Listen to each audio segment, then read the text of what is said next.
ಪ್ರಾಥಮಿಕ ಕೃಷಿ ಪತ್ತಿನ ಸಹಕಾರ ಸಂಘದ ಅಧ್ಯಕ್ಷ ಹಾಗೂ ಉಪಾಧ್ಯಕ್ಷ ಸ್ಥಾನಕ್ಕೆ ಇಂದು ಚುನಾವಣೆ ನಿಗದಿಯಾಗಿತ್ತು.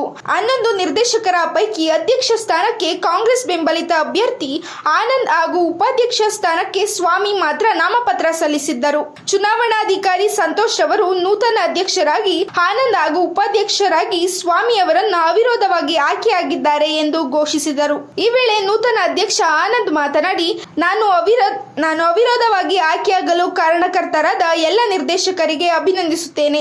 ಸಂಘದ ಅಭಿವೃದ್ಧಿಗೆ ಶ್ರಮಿಸುತ್ತೇನೆ ಎಂದರು. ಇನ್ನು ಇದೇ ವೇಳೆ ಸ್ವಾಮಿ ಅವರು ಮಾತನಾಡಿ, ರೈತರಿಗೆ ಎಲ್ಲ ರೀತಿಯ ಸಾಲ ಸೌಲಭ್ಯ ನೀಡಲು ಎಲ್ಲ ನಿರ್ದೇಶಕರ ವಿಶ್ವಾಸಕ್ಕೆ ತೆಗೆದುಕೊಂಡು ಶ್ರಮಿಸುತ್ತೇನೆ ಎಂದರು. ಈ ವೇಳೆ ಬ್ಲಾಕ್ ಕಾಂಗ್ರೆಸ್ ಮಾಜಿ ಅಧ್ಯಕ್ಷ ದೇವರಾಜು, ಪಿಎಲ್ಡಿ ಮಾಜಿ ನಿರ್ದೇಶಕ ಪ್ರಸನ್ನ, ಮಹೇಶ್, ಗ್ರಾಮ ಪಂಚಾಯಿತಿ ಅಧ್ಯಕ್ಷ ದೇವರಾಜು, ಮುತ್ತುರಾಜು ಹಂಚಿಪುರ, ಮಂಜು ಶಂಕರೇಗೌಡ, ಹನುಮೇಗೌಡ, ಸಿದ್ದರಾಜು, ತ್ಯಾಗರಾಜು, ಚಿಕ್ಕಮರಿ, ನಿರ್ದೇಶಕ ಎಚ್ಎಂ ಸ್ವಾಮಿ, ಜಿ ಕೃಷ್ಣ, ಬಸವರಾಜು, ವೆಂಕಟೇಗೌಡ, ಬೋರೇಗೌಡ, ಜಯಶೀಲ, ನಂದೀಶ್, ಕಮಲಮ್ಮ, ಗಣೇಶ್ ಸೇರಿದಂತೆ ಹಲವರು ಭಾಗಿಯಾಗಿದ್ದರು.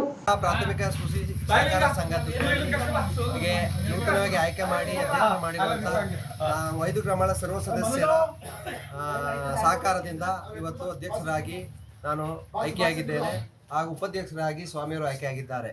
ಈ ಸಂಘದ ಅಭಿವೃದ್ಧಿಗಾಗಿ ಎಲ್ಲ ರೀತಿಯ ಪ್ರಯತ್ನಗಳನ್ನು ಮಾಡಿ ರೈತರಿಗೆ ಸಿಗುವಂಥ ಎಲ್ಲ ಸೌಲಭ್ಯಗಳು ಸಮರ್ಪಕವಾಗಿ ಸಿಗುವಂಥ ಕಾರ್ಯಕ್ರಮಗಳನ್ನು ಕೊಡುವಂಥ ಈ ಸಂಘವನ್ನು ಏಳಿಗೆಯಾಗಿ ಉತ್ತೇಜನ ರೀತಿಯಲ್ಲಿ ತಗೋಗುವಂಥ ಕಾರ್ಯಕ್ರಮ ಕೊಡುವಲು ನಾನು ಇಚ್ಛೆಪಡುತ್ತೇನೆ.